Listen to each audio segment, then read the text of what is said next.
নমস্কার বন্ধুগণ। আমি আজকের আবার চলে এলাম আমার গল্পের ঝুলি নিয়ে। এখন আমি তোমাদের বলবো ছিন্নপত্রের কথা। আজ ছিন্নপত্রের সংখ্যা ৭১। আর ছিন্নপত্রটি তিনি লিখেছেন পুরী, অর্থাৎ উড়িষ্যার পুরী, রথযাত্রার পুণ্যলগ্নে এই পুরী সম্বন্ধে ছিন্নপত্রের যে লেখা শুনতে বা জানতে পেরে বেশ শিহরণ জাগছে আমাদের মনে। যে পত্রটি তিনি লিখেছেন 10ই ফেব্রুয়ারি 1893 সাল।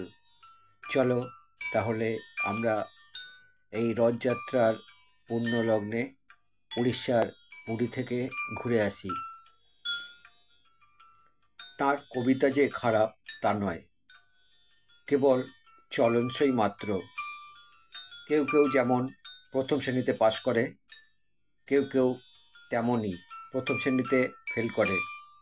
কিন্তু যারা পাশ করে তাদেরই ভিন্ন ভিন্ন শ্রেণী নির্দিষ্ট হয়। যারা ফেল করে তারা সবাই এক দলের মধ্যে পড়ে যায়।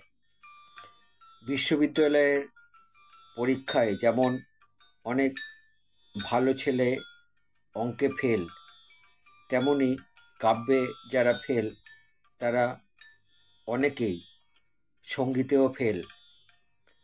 তাদের ভাব আছে, কথা আছে, রকম সকম আছে, আয়োজনের কোনো ত্রুটি নেই। কেবল সেই সঙ্গীতটি নেই, যাতে মুহূর্তে সমস্তটি কবিতা হয়ে ওঠে। সেইটাই চোখে আঙুল দিয়ে দেখিয়ে দেওয়া ভারী শক্ত। কাঠও আছে, ফুঁ আছে, কেবল সেই আগুনের স্ফুলিঙ্গটুকু মাত্র নেই, যাতে সবটা ধরে উঠে আগুন হয়ে ওঠে। এর মধ্যে কাঠের বোঝাটা নানা স্থান থেকে পরিশ্রমপূর্বক সংগ্রহ করে আনা যায়, কিন্তু সেই অগ্নিকণাটুকু নিজের অন্তরের মধ্যে আছে, যেটুকু না থাকলে পর্বত প্রমাণ স্তূপ ব্যর্থ হয়ে যায়। খুব সুন্দর একটি ছিন্নপত্র লিখেছেন কবিগুরু তার এই ৭১তম পর্বে এসে।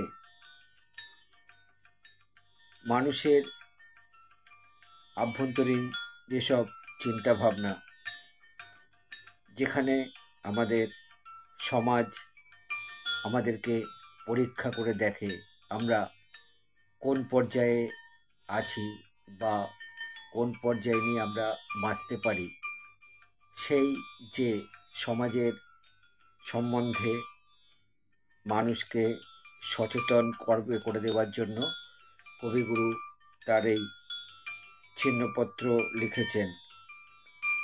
তা খুব ভালো লাগলো। আমার আজকের ছিন্নপত্রের কবিগুরুর মনের ভাব প্রকাশের মাধুর্য দেখে। আমার বন্ধুদের যদি ভালো লাগে তাহলে আমার চ্যানেলে এসে লাইক, শেয়ার, কমেন্ট করবে। আমার চ্যানেলে নতুন বন্ধু হলে চ্যানেলটি সাবস্ক্রাইব করবে এবং নতুন পুরানো সব বন্ধুর কাছেই আমার একান্ত অনুরোধ, আমার চ্যানেলের বেল আইকনটা অন করে রাখবে। তাহলে আমার পাঠানো সমস্ত প্রোগ্রাম খুব সহজেই তোমাদের কাছে পৌঁছে যাবে। আবার নতুন গল্প নিয়ে, নতুন ভিডিও নিয়ে, নতুন ছিন্নপত্র নিয়ে আমি তোমাদের কাছে ফিরে আসব। খুব ভালো থেকো বন্ধুগণ। নমস্কার, বিদায়।